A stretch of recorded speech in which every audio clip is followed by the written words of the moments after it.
नमस्कार साथियों, कैटेगरीज की ऑनलाइन क्लासेज में आपका स्वागत है। संसाधन भूगोल का हम जो पिछला चैप्टर था उसमें कुछ बचा हुआ चैप्टर था वो है हमारे यहाँ पर। जैसे हमने देखा संसाधन क्या है, संसाधन किसे कहते हैं, संसाधन की परिभाषा क्या है।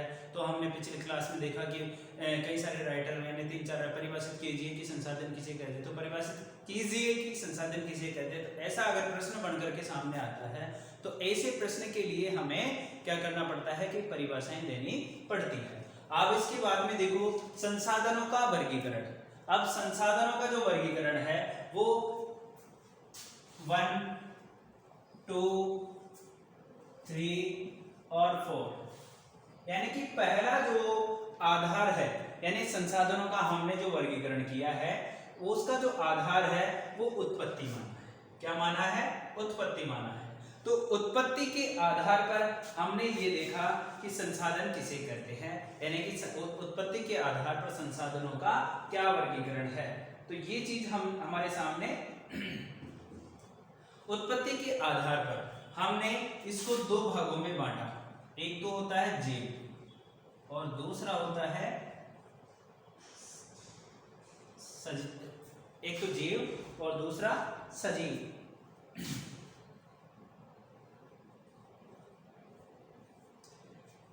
अब यह देखो उत्पत्ति के आधार पर यानी कि जीवता के आधार पर, सजीव के आधार पर इनको हमने 2 भागों में बांटा।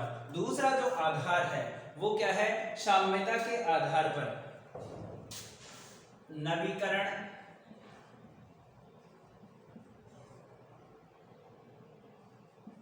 और दूसरा है अनवीकरण। नवीकरण और अनवीकरण, यानी कि पहला तो माना हमने उत्पत्ति के आधार पर जीव और सजीव, और इसके बाद में साम्यता के आधार पर नवीकरण और अनवीकरण। फिर इसके बाद में हमारे सामने स्वामित्व के आधार पर, स्वामित्व यानी कि सबसे पहला व्यक्तिगत,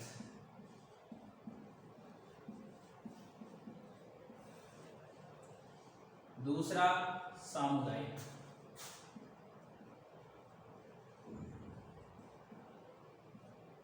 तीसरा राष्ट्रीय और चौथा अंतरराष्ट्रीय।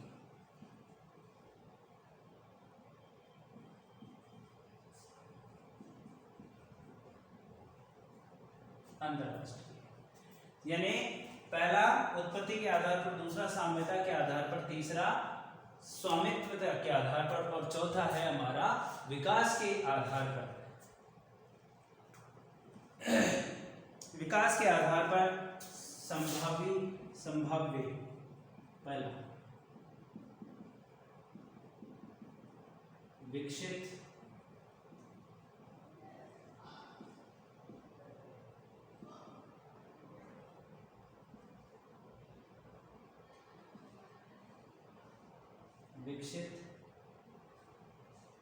और तीसरा है भंडार और चौथा है संचित। यानी कि संसाधनों का जो वर्गीकरण है वो हमने 4 आधार पर बांटा। एक तो उत्पत्ति के आधार पर, तो उत्पत्ति के आधार पर तो जीव और सजीव, ये 2 प्रकार का बांटा हमने। दूसरा है हमारा साम्यता के आधार पर नवीकरण और अनवीकरण। नवीकरण किसे कहते हैं? जिन संसाधनों का दोबारा या पुनः क्या किया जा सके, नवीकरण किया जा सके या उनको दोबारा नया बनाया जा सके, वह नवीकरण कहलाते हैं। अनवीकरण का मतलब ये होता है जिनको वापस दोबारा नवीकरण नहीं हो सकता। तो ऐसे जो संसाधन होते हैं वो अनवीकरण संसाधन में आते हैं। इसके बाद में आता है कि ऐसे संसाधन जिनका स्वामित्वता के आधार पर, अब ऐसे कई सारे संसाधन हैं जहां पर कई संसाधन ऐसे जिनका व्यक्ति विशेष का क्या होता है, व्यक्ति विशेष का स्वामित्व होता है, यानी कि खुद उसका मालिक होता है, वो खुद मनुष्य, अकेला मनुष्य, यानी कि व्यक्तिगत मनुष्य ही उनका मालिक होता है। ऐसे संसाधन हमारी प्रकृति के द्वारा दिए गए कई प्रकार के संसाधन है जो व्यक्तिगत भी है, यानी कि मनुष्य का खुद का एकाधिकार होता है उसमें। और दूसरा है हमारा सामुदायिक। दूसरा क्या है? सामुदायिक। अब सामुदायिक का मतलब क्या होता है? समूह का स्वामित्व हो। जैसे मान लो साहब जॉइंट फैमिली है, अब जॉइंट फैमिली में 5 भाई है, तो वो 5 भाई क्या होंगे कि एक खेत के मालिक कौन हो गए, वो 5 हो गए। तो इसका मतलब क्या हो गया, वो सामुदायिक हो गया। एक तरीके से देखा जाए तो सामुदायिक यानी कि व्यक्ति विशेष समूह का जो स्वामित्व हो वो सामुदायिक संसाधन कहलाता है। राष्ट्रीय यानी कि हमारी प्रकृति के द्वारा ऐसे कई सारे संसाधन है जिनका स्वामित्व केवल देश होता है, यानी कि उन पर जो भी संसाधन है उनकी जो जिम्मेदारी है, उनका जो हक होता है या उनका जो मालिक होता है वो क्या होता है, देश होता है। फिर इसके बाद में अंतर्राष्ट्रीय ऐसे संसाधन भी कई सारे हैं, जैसे अंतर्राष्ट्रीय जिन पर पूरे विश्व का यानी कि जैसे यूएनओ आदि उनका जो हक क्या होता है यहाँ पर हक होता है। फिर इसके बाद में हमारा विकास के आधार पर संभाव्य यानी ऐसे संसाधन जिनकी को संभावना की जा सके या ऐसे संसाधन जिनका विकास किया जा सके, ऐसे संसाधन जो किसमें हो, भंडारण हो, जैसे सोना चांदी है तो वो भंडारण, और ऐसे संसाधन जिनको इकट्ठा यानी एकत्रित किया जा सके वो संचित संसाधन कहलाते हैं। तो इस प्रकार से हम संसाधनों का ये वर्गीकरण इस प्रकार करेंगे। अब इसके बाद में हमारे सामने एक और प्रश्न आता है संसाधनों का प्रकार।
संसाधनों का प्रकार।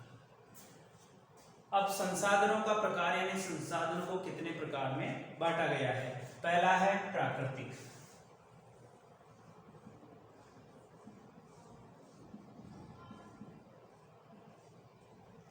दूसरा है मानवीय,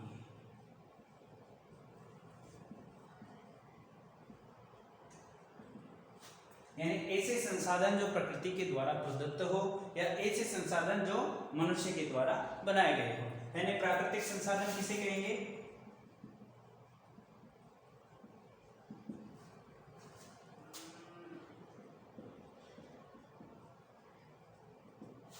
प्रकृति के द्वारा प्रदत्त यानी प्रकृति के द्वारा, जैसे जल है, वायु है, ये क्या है, प्राकृतिक संसाधन है।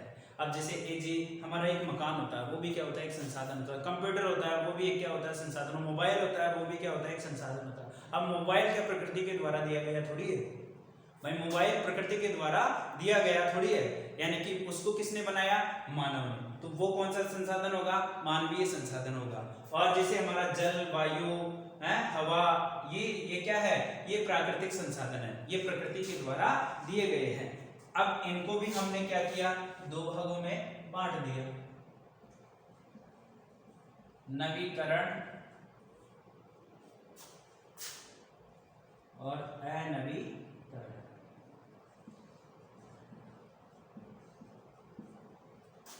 नवीकरण और अनवीकरण। इसके बाद में इसको हमने दो भागों में बांट दिया,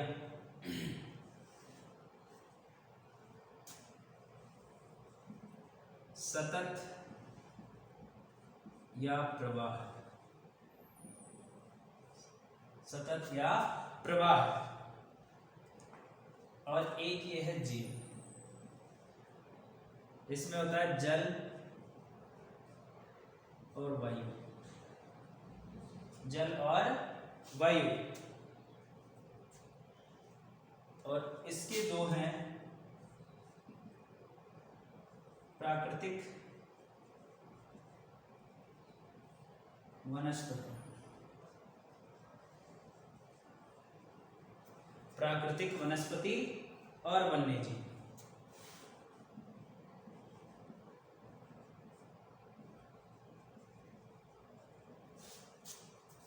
प्राकृतिक वनस्पति और वन्यजीव, ये है दो। पुनः चक्रीय,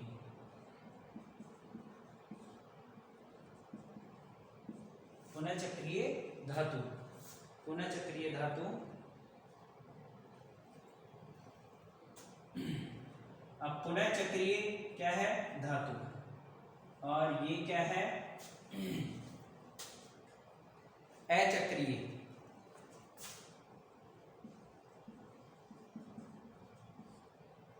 अचक्रीय जीवाश्म और ईंधन।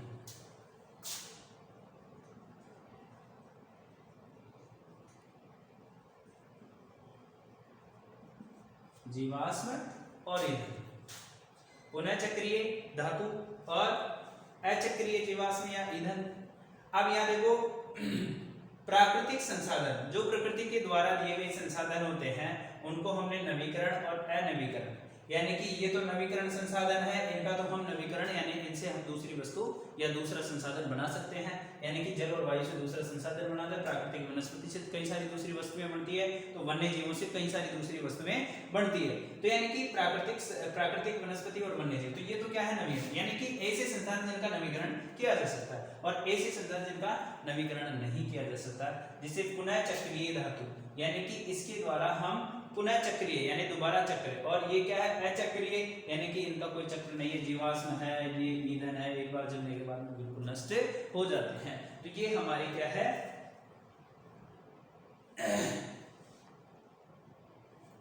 मानवीय संसाधन। अब मानवीय संसाधन को भी क्या किया है इन्होंने?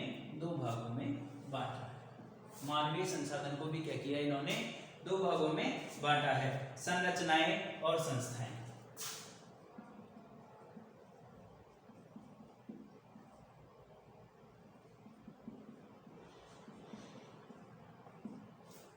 संरचनाएं और संस्थाएं, मात्रा और गुणवत्ता।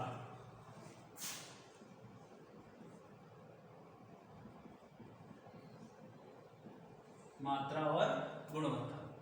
अब यहां देखो प्राकृतिक संसाधन ये हो गया, और संरचनाएं और संस्थाएं और मात्रा और गुणवत्ता ये मानवीय संसाधनों। इस प्रकार ये हम संसाधनों का वर्गीकरण करेंगे। अगला जो चैप्टर हम नेक्स्ट क्लास में पढ़ेंगे संसाधन का ही चैप्टर चलेगा इसी में से। तब तक के लिए धन्यवाद।